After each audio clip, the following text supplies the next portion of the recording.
Est-ce que la représentante de l'ambassade d'Espagne peut bien nous expliquer la situation de l'Espagne à l'égard de... Ok, merci. Oui, je vais vous présenter. Donc, je ne suis pas, je suis du ministère du Travail. Je ne suis pas spécialiste de la question de la fraude, mais on était intéressé à participer. Je trouve que c'est très intéressant d'avoir fait une réunion sur ce thème, qui est un thème au-delà du national, bien sûr. Et on voulait vous présenter, donc moi je ne vais pas entrer dans des choses très très détaillées, mais on va pas entrer surtout sur la fraude à haut niveau, qui est du domaine de la justice pour nous, mais plutôt la fraude banale, qui est celle qui vise les caisses de la sécurité sociale. Donc je vais vous présenter en particulier un plan directeur pour un travail décent qui est sorti en 2018 et que je laisserai à la disposition de qui voudra, car il existe en anglais et en français. Et ça me permettra d'être plus brève.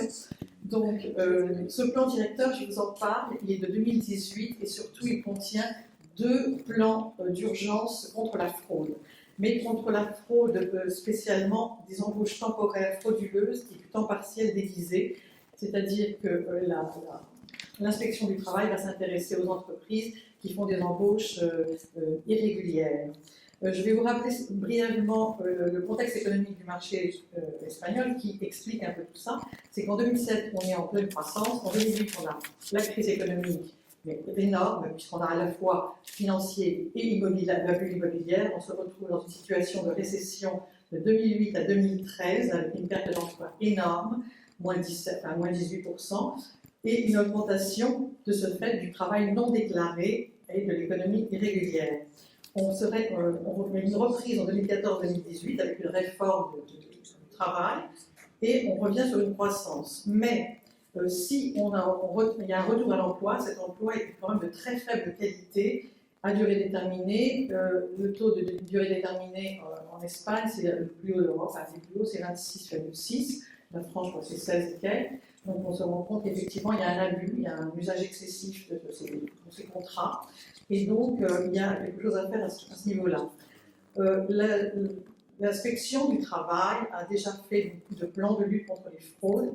Et surtout, pour vous donner une idée, en fait, en 2016, il y a eu 144 000 actions d'inspection et 87 000 emplois irréguliers détectés. Mais quand même, entre 2012 et 2016, ces actions ont permis 350 000 affiliations nouvelles à la sécurité sociale, ce qui n'est pas rien. Il y a eu bien sûr aussi des vérifications sur les contrôles des allocations chômage. Alors, vite fait, 234 000 actions, ça donne 90 000 infractions.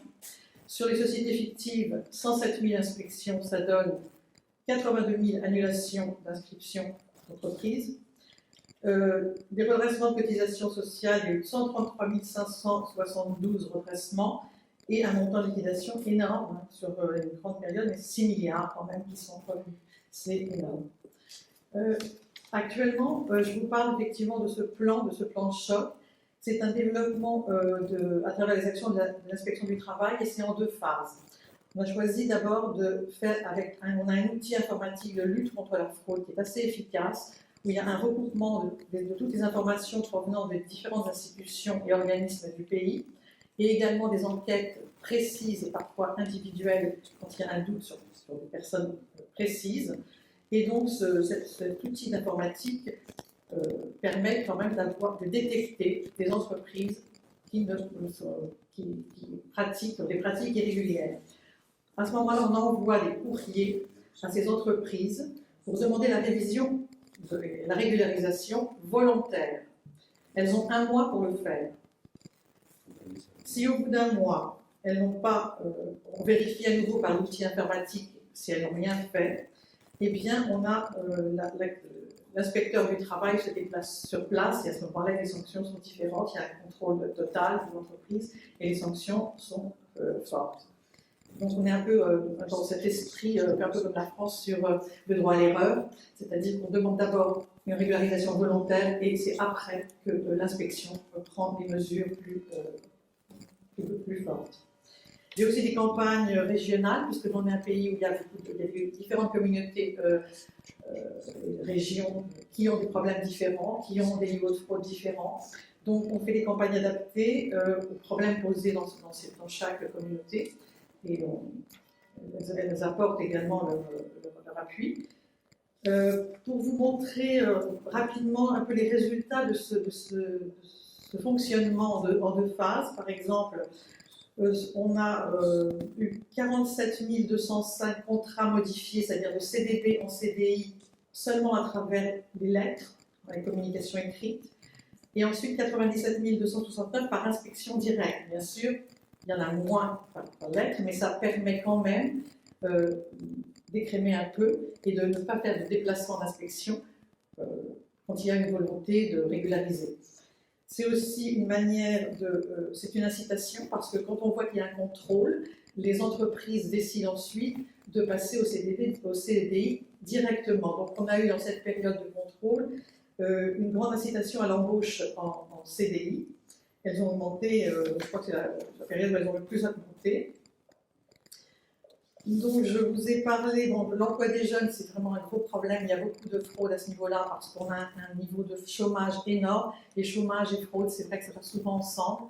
Donc, les jeunes, par exemple, de 16 à 24 ans, eh bien, ils sont en CDD à 71%. Et quand je dis des CDD, ça veut dire des très très courts, il y a de moins d'une semaine.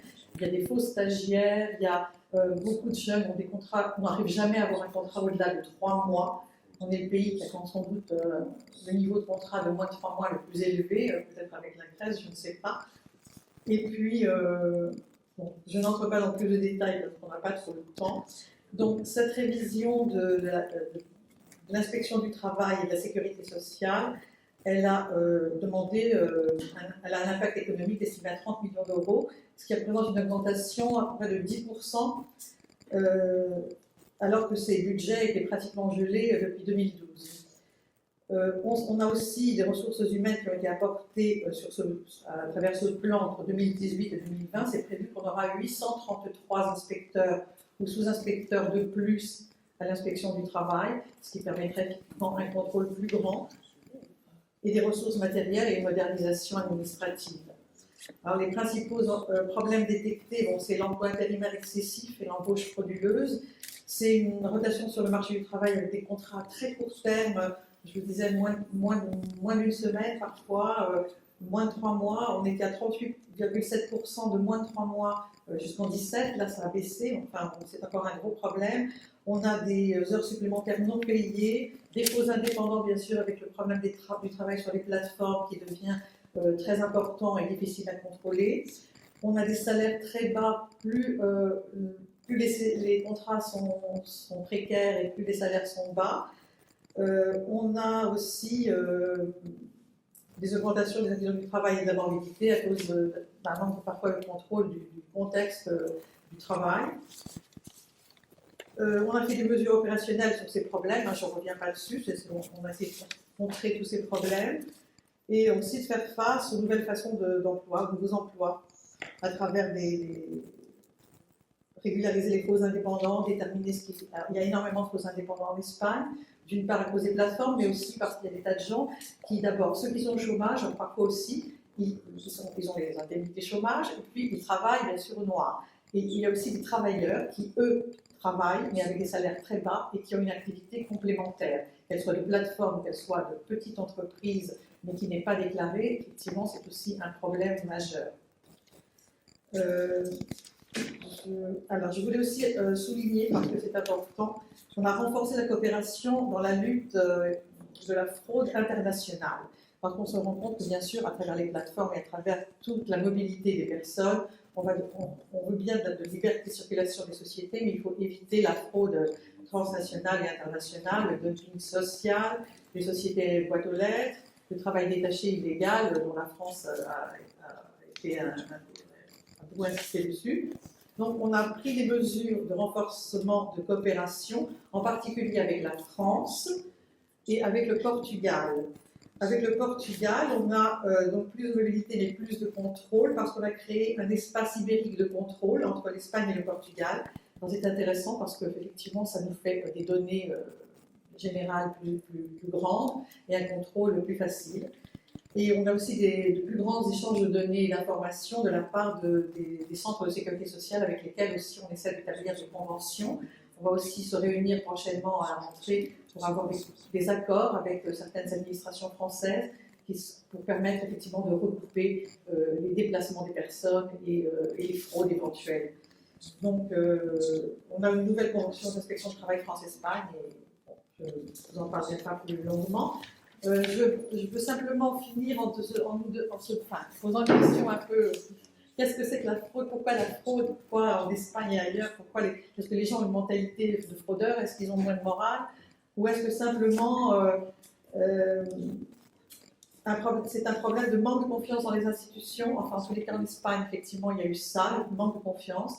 Un problème de corruption qui n'est pas toujours puni au sens. Et donc, les gens finissent par décider qu'au fond, c'est pas très grave de ne pas déclarer certaines activités, de ne pas payer certaines heures supplémentaires, mais c'est comme partout, c'est quand il y a un espace qui est plein de détritus, il est plus susceptible de recevoir d'autres détritus. Donc il faut effectivement assainir tout ça. C'est un peu notre but avec ce feuillet que je laisse à votre disposition si ça vous intéresse. Merci. Je vous remercie infiniment. Je vais vous demander de bien vouloir nous communiquer comme aux autres membres d'ailleurs de cette audience ce matin, vos documents, et puis on se permettra probablement dans le cours de nos auditions de vous réauditionner de façon individuelle.